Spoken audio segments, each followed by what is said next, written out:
reason using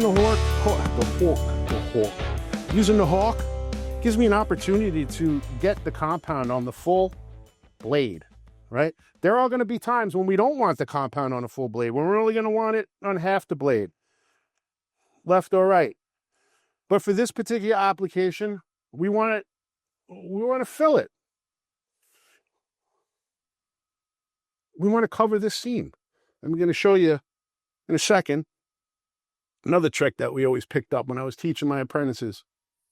They're always like putting the tape on and it was running over here, over there. So we're going to start from the top and we're going to put the compound on. Okay. Look at the clean edge of my knife. Look how much compound is left. It's going to take a little bit of time for you to get used to this. But what I want you to do is I want you to start with an open knife. And as you come down, you flatten that knife out. Look where my finger is. Look where I'm holding my knife. My fingers are down at the end. I'm right here and I'm pressing. Okay. You can't get that like this. You can get it like this. You can control your knife this way. Open, open, close, open, close. This is going to be key moving forward. How you hold your knife is very, very, very important. And it's going to help you. We're going to continue. Flatten that knife out as you feel that compound dissipate, flatten her out. You don't have to press. You don't have to, just nice and easy. You like the way that looks? We'll take a little bit more compound and we'll start from the top. And now we're going to make sure and we'll just glide it on there. Look at my hand, how it's flattening out. Look where my fingers are. Okay. Could always put a little bit more on there.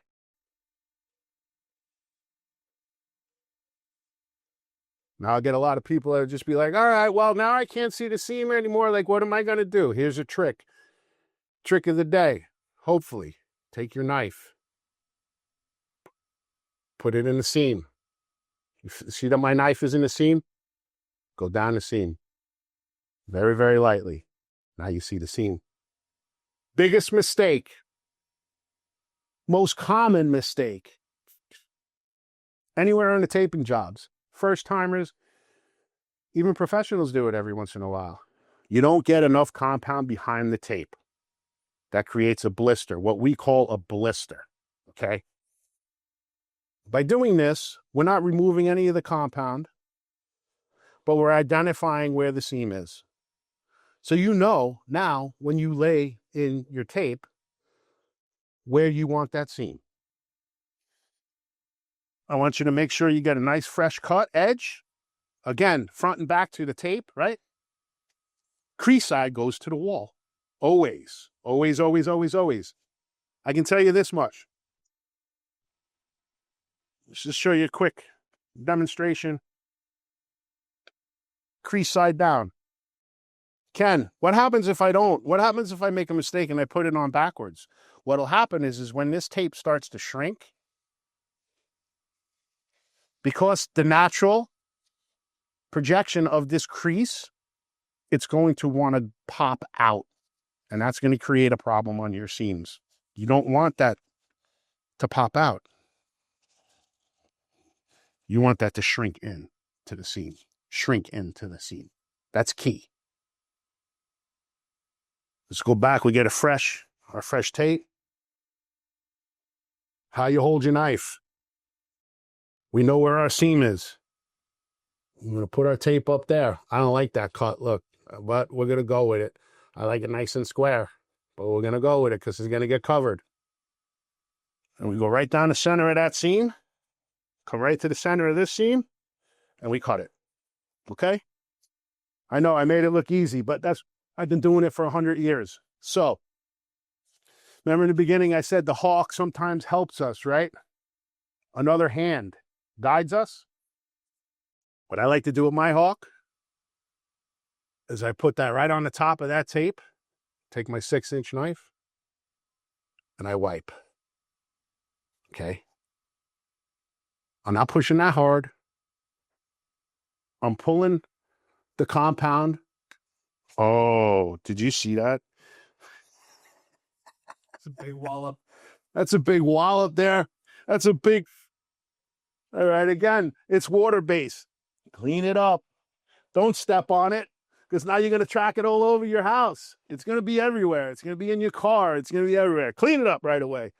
Anyway, we had the hawk up here. We hold it. We bring it down. I want you to continue. You got a little bit of compound on there, right? You can see where the tape was. I want you to take that compound. I want you to go like that. And I want you to go down. I want you to go like that. I want you to go down. Is that the compound? Clean it up. A little bit more. I want you to go like that. And I want you to go down it. Okay. Everybody says, well, if I wipe this, what happens? Right? That happens. The tape is starting to pull with my knife. Again, going back to the angle of your knife. The more open and harder you press, the more you're going to put pressure on that tape and pull that compound out. You flatten that knife out. You still want to put a little bit of pressure on here, but you're not going to pull the tape down, okay? You flatten your knife out. Flatten. Flatten. Go down the side. Same thing up here. Go down the side. And you clean that up. I like the way that looks.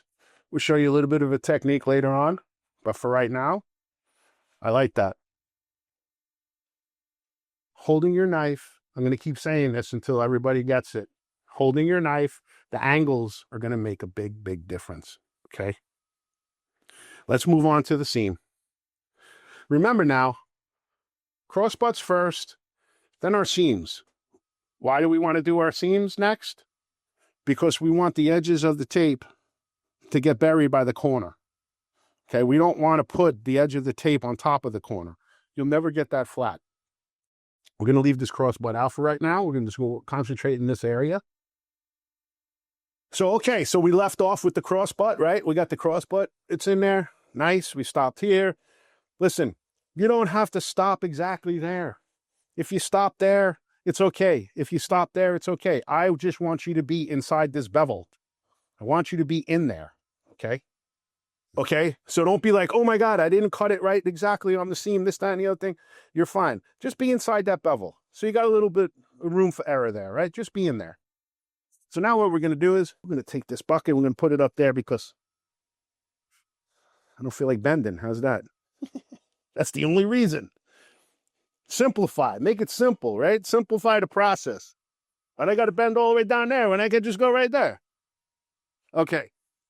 So now we're going to come across, we're going to do the flat seam, right? Remember I told you the bevel is 5 inches? We're using a 6-inch knife. Our goal is to fill that bevel with tape and compound. Again, same technique, putting the compound on. I like to always show, I used to say, you know, folks would be like, well, how do I keep it clean? How do I do this? That's going to come from practice. It's just practice, keeping it clean and practice, right? I always taught my apprentices that when they were grabbing compound off the hawk, to make sure you heard that. Do you hear that? And what that does is it gives you a clean edge of your knife. Your knife is clean. So that just means that you're going to have a better chance of being clean on the wall. That's all that is. It's just a little thing that I always said, hey, hear that. Hear that that hawk is clean. See that that knife is clean. You don't have stuff hanging off of it. Easier said than done. It's repetition and practice, I promise you. So we're going to start at the corner bead. And again, watch where my fingers are. It's very, very important. It's going to help you in the long run. Where you position your hands and fingers on the knife is really important. So we're going to get a decent amount of compound on there. I'm going to start from here. And it's the same thing up and down or horizontal. It's the same. You're going to open your knife. My finger's going to be a little bit lower on the knife. My other fingers are going to be lower on the handle. And we're just going to push until we don't feel it anymore. Look where I'm holding that knife. All right? This handle's almost on the wall. There's another little trick that I like to share. Same, get your compound. You can also, instead of just starting like that, Put a little dab there and then drag it. I have found that that helps a lot of people who are doing it for the first time. Keep it a little bit cleaner, keep it a little bit more uniform. We don't want this. We don't want that. We want compound in there. If you run your tape over top of this with no compound in there, what are we going to get? We're going to get blisters. I said that earlier. The funny part about blisters is you don't know that you have a blister until you put the second coat on it. I mean, obviously, if we had a big blister like that, we would be able to tell. If that happens, even the smallest, if it's the size of a dime even, we won't know that we have a blister there until we put the second coat on. So now think about this. Your first coat is dried. You come back, you want to put your second coat on. You run your second coat. All of a sudden, you see a bubble. You're like, oh, what is that? Well, that's a blister. That means you didn't do your job on the first coat. What do you have to do? You got to cut that blister out. So essentially, we're almost starting from scratch. So now we're setting ourselves back. We're not setting ourselves up for success. Okay? Let's go with the technique here. I'm going to just swat it on there, and I'm going to float that. I'm going to swat it sideways, and then I'm going to float it. Okay? You can usually tell. You can see a little bit of sheetrock there. I'm okay with that. You could always put a little bit of compound back on your knife and just float. No pressure. Just float right over it. All right? Yes, there's some videos out there that are going to tell you to put it on differently. Yes, there are going to be people that say, why are you putting it on like that? There's another technique where you slide the compound on. You don't need as much. But now you have to press even harder to get that recess filled. Remember, our goal is to fill this recess. Okay? That recess is pretty much filled at this point. We really don't have to do too much extra work. Now when we come back and we embed the tape and we wipe, we got a better chance of having that seam being filled with compound, which is what our goal is. So again, help ourselves. Don't leave a little bit of compound in there, just enough for the tape to stick there. The recess isn't filled, because what happens is now I have to make that up on the second coat. And I got to fill that recess on the second coat. What happens? Compound shrinks. Okay? Just as I was saying earlier, if we put too much compound on there, we can have a hump. If we put too little, you can still see the recess. We need to make sure we have adequate amount of compound in there with the tape, fill the recess to give us a better chance of being successful for our second coat. Remember, flat and smooth is our goal. Cork goes down. Let's bring in our roll of tape. So again, the way it comes off, the roll, the side that goes to the wall is always on the outside. Okay? So I've seen, there's different, a lot of people do things differently, right? I'm just here to show you what I've learned over the course of time. A lot of people tape with tools. Production taping is done with tools, right? Specific flat boxes, bazookas, all of those things. There's a thing that's called a banjo, where it gets pushed, the tape gets pushed through the banjo. It gets compound on both sides. You just put it on the wall and somebody comes behind you and you wipes it. That's all fine and good. There's big rolls of tape. There's little rolls of tape.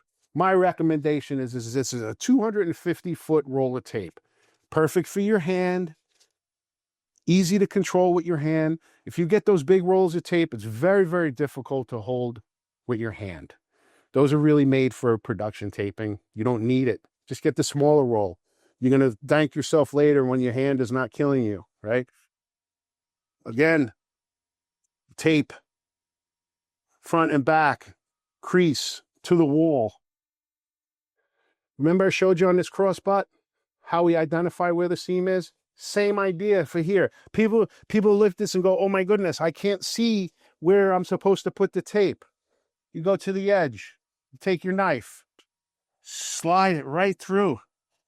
You can see your seam now, right? You get a little bit on there, just throw it back on there. Take your tape. You want that crease to line up with that line you created. I have a tendency, as I'm rolling the tape on to always pull it down. So I'm constantly moving the tape. That's just me. I've always done that. I know that's a flaw, but I know how to fix it, right? You look, come to the end, you can straighten that tape out, okay? Make sure you're in there. If you got it right the first time and you're happy with where it's laying, you don't have to adjust the tape at all. It's beautiful. For this particular wipe, I'm going to use a 10-inch knife. I'm going to omit the 8-inch knife.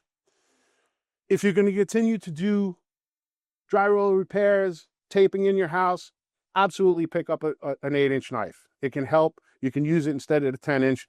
I'm going to simplify it a little bit. We're going to use a 10-inch for the wipe and the second coat, and then we'll use a 12-inch for the polish. So maybe you don't want all these tools. You just need a couple. This is all you really need. So again, I was showing you how to hold your hand on the 6-inch knife. It's no different with the 10-inch knife. And you're going to see soon when we do the second coat how being able to move your finger from side to side is going to help you as you move the compound and manipulate the compound on the wall, right? Side to side, up, down. See my fingers. And you're going to see as I flatten out, it's the same idea. Flat, open, different angles. We always start with a little bit of compound on the knife. Gives us a little bit, I guess, lubrication. So we're not just grabbing a dry piece of tape, right? Remember the technique I showed you to put the compound on the wall? Swipe it this way. We're going to do the same thing. I'm going to put a little bit on there. We're going to go in the center, and we're going to wipe out. I barely even pressed, okay? I barely pressed, which is easier on your hands. It's just the easier process. And now we're going to go this way. A little bit of compound that's already on there. I'm going to throw it back on there. And you're just dabbing it on there. You're not pulling. There's no pressure. And I want you to come this way.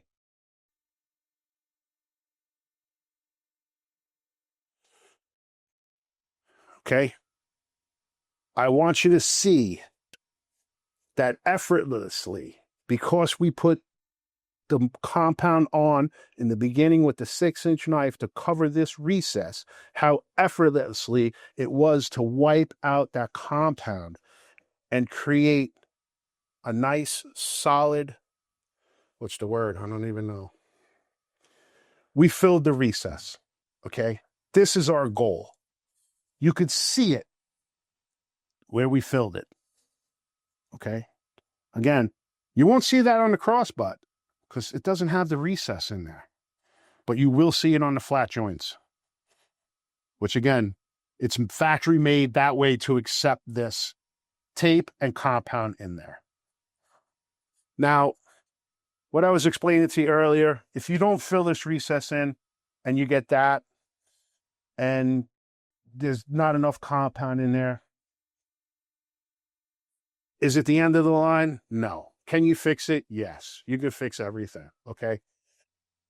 What that may require is additional coat, though, because, again, the compound shrinks, right?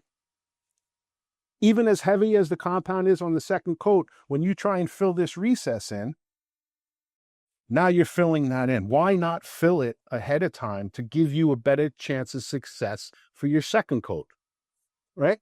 So that's our goal.